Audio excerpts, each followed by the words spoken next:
Welcome to the Genius Factory. Enjoy the video.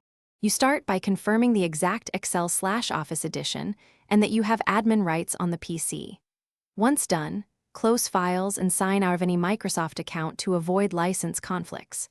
Then open Excel and go directly to File, Account. Alternatively, open Windows Settings and navigate to Apps right arrow Installed Apps.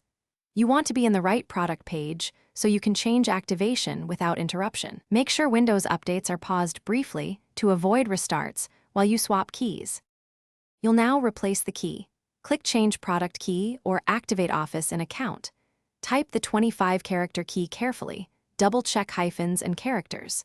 Make sure you're online so activation can validate with Microsoft servers.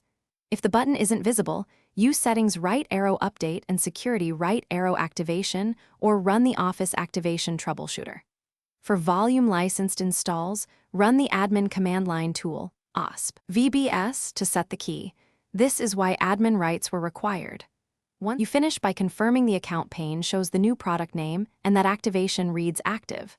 Once confirmed, close Excel and restart the PC to clear cached license data, then sign back into your Microsoft account to sync settings.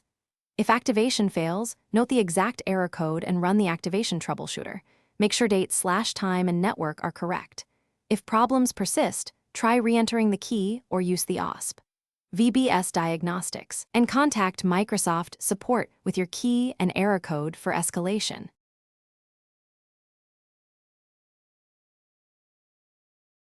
Thanks for watching. If you found this helpful, don't forget to like and subscribe.